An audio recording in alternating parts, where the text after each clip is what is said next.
মজা না? দেখি একটু টক দেন তো।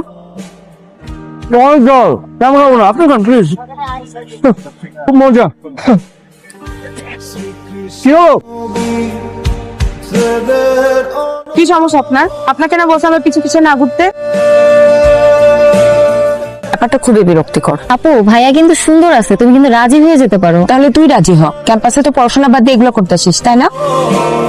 আপনাকে একটা কথা বলি, আমার কেন যেন মনে হয় আমি যে আপনার জন্য অপেক্ষা করি এটা আপনার ভালোই লাগে। জি না, এটা সম্পূর্ণ আপনার মনের ধারণা। তাও আমি অপেক্ষা করবো যতদিন না আমার এই অপেক্ষা আপনার কাছে ভালো লাগছে। তো কোনো লাভ নাই, আপনি সারা জীবন অপেক্ষা করলে মুনার না কখনো হ্যাঁ হবে না। তাও আমি অপেক্ষা করবো।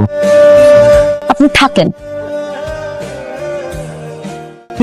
এক্সকিউজ মি, আপনি কি আমাকে দেখো না দেখার ভান করছেন? না দেখার তো কোনো কারণ নাই, জলজ্যান্ত একটা মানুষ। আমি আসলে আপনাকে একটা কথা বলতে চাচ্ছিলাম। বলুন। মুনা, আমি তোমাকে অনেক ভালোবাসি, আমি তোমাকে ছাড়া থাকতে পারবো না, প্লিজ। দেখুন, আমাকে একদম বিরক্ত করবেন না। সারাদিন ক্লাস করে জব করে এখন আমি বাসায় যাচ্ছি, আমি খুবই ক্লান্ত। এগুলো একটু নিন প্লিজ। আপনি আপনি এগুলো নিলে আমি চলে যাব। কতবার করে বললে আপনি বুঝবেন? আমি কি হিপ ভাষায় কথা বলছি? এত সুন্দর করে বারবার বলছি, আপনি বুঝতে পারছেন না কেন? Please take it. গোলাপ ফুলগুলো আর চিকুটা একটু রাখেন। আপনাকে স্ট্রেট ফরওয়ার্ড একটা কথা বলি, আমি এই শহরে পড়াশোনা করে নিজে পায়ে দাঁড়াতে এসেছি, এসব প্রেম ভালোবাসা করতে আসিনি। Mona, I love you Mona. পাগল, তুই কি করছস? এই সুন্দরী ছেলেটা মোনাকে গোলাপ ফুলটা দিয়ে প্রপোজ করছো, কি করা উচিত বলতো? কিরে ভুলে গেছে? এই বেটা তুই জানোস না তারা ক্যাম্পাসের পোলাপান জানে যে ওই মুনার সাথে প্রেম করে, আর করবি না কেন? হবে না হবে না হবে না হবে না, সরি বল সরি বল সরি সরি।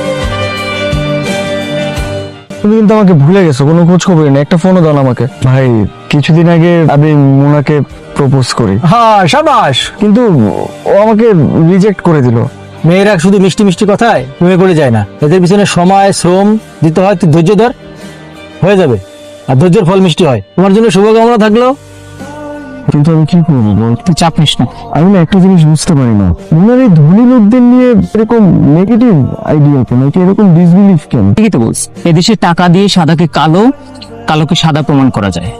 আর কিচ্ছু চাই না, শুধু টাকা চাই, টাকা। আর এটা তো ওপেন সিক্রেট রে ভাই। মোনা আরেকটা জিনিসও বলে, ধনীদের নাকি শুধু টাকাই আছে, মনে কোনো শান্তি নেই। এটা কেন বলে? মানুষ মানুষকে প্রতিনিয়ত ঠকাচ্ছে। কার টাকা কার পকেটে গেল এটা নিয়ে আমাদের কোনো চিন্তা ভাবনা নাই তো, আমরা ভাবিই না এটা নিয়ে। তুই তোর বাবার দিকে দেখ। আর কি বলতেছিস? আমার বাবা অবৈধ কেন কিছু করবে? আমার বাবা এমনিতে খারাপ মানুষ না, সে ভালো মানুষ। আমি আঙ্কেলকে নিয়ে খারাপ কিছু বলতেছি, কিন্তু তুই একবার ভেবে দেখ, এত অল্প বয়সে আঙ্কেল এত টাকার মালিক,